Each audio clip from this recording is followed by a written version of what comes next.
Today, let's talk about twisted friendships. Have you ever had a moment like this?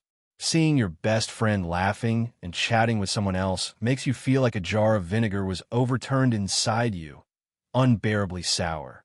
You want to rush over and pull them back, and then tell them why they can have other friends. You're not their partner. You feel upset, you think you're petty, you want to get closer, but you're also afraid of seeming too clingy. This conflicted, tangled, hard to explain feeling is a twisted friendship. It's not that they're bad, but they really wear you out. A clingy friendship looks like this.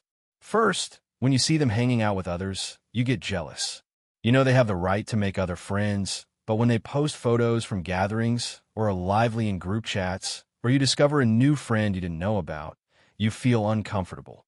You can't say it out loud because that would make you seem immature, so you bottle it up and pretend not to care, then secretly scroll through their social feed. Also, your relationship is hot and cold. Sometimes you're as close as one person. You tell each other everything, share everything, and when they reach out, you're happy. But other times they suddenly go cold, reply slowly, and you can't hold it in. You ask what's wrong, and they say nothing. You don't know whether you did something wrong, whether they're busy, or whether they're annoyed with you. You keep guessing. Finally decide maybe you're too sensitive, and a few days later they're warm again. You're strung along like that. You're thick as thieves, and you vent about things to each other, but venting doesn't bring relief.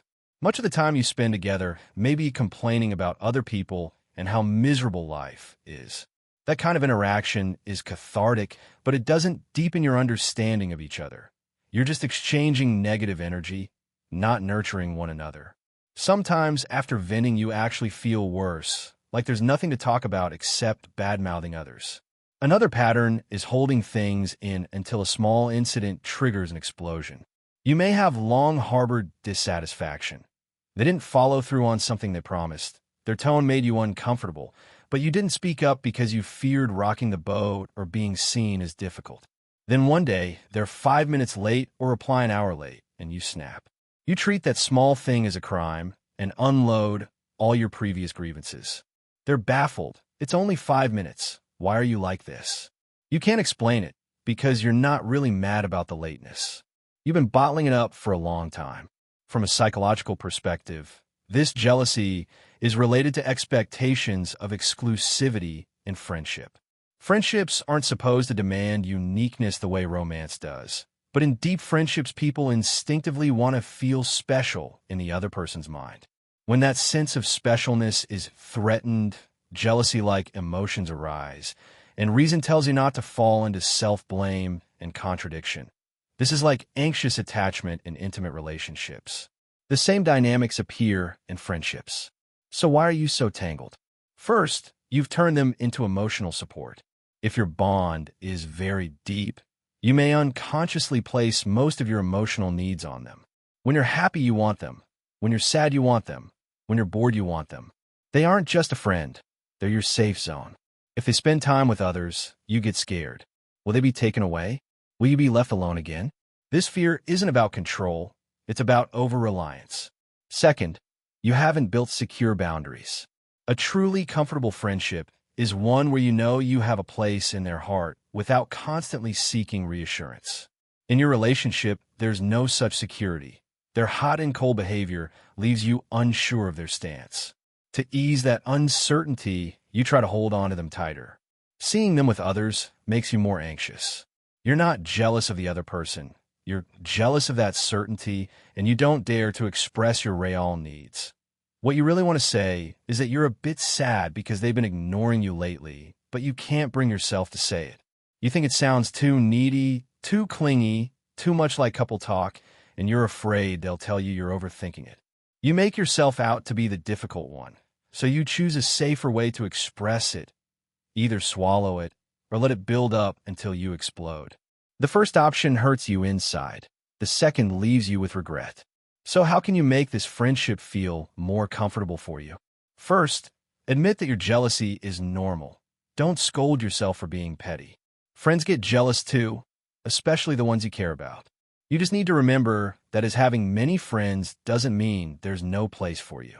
You don't need to be the only one. You just need to be one of them. Accept that you'll feel this way sometimes, but don't let it control your behavior. Start by expressing your needs with I statements instead of accusations.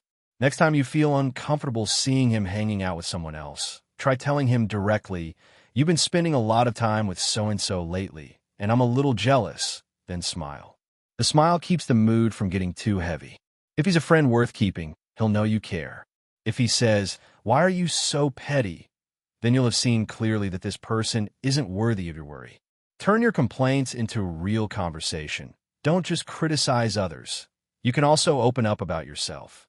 For example, say, "I felt really deflated today because of X," and turn negative energy into vulnerability. True friendship isn't about dumping garbage on each other. It's about seeing each other's vulnerabilities.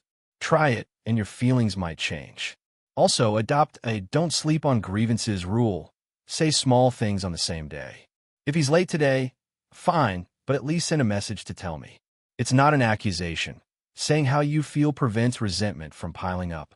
If small things don't accumulate, big things won't explode. Expand your social circle.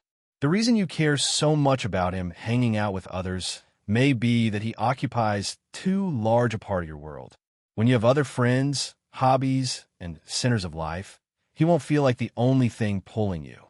This isn't about pushing him away.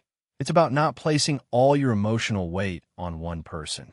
At heart, your friendship problem is that you care too deeply and aren't good at expressing it.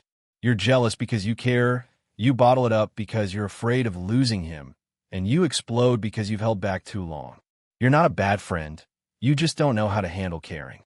You can learn a little expression, a little letting go, a little self-trust. If you have a place in his heart, it's okay to still feel awkward or sour sometimes. Caring enough to feel awkward is proof that you care. Next time you feel that way, try turning the bitter line into a true one. "I miss you a bit." That's enough. He'll understand.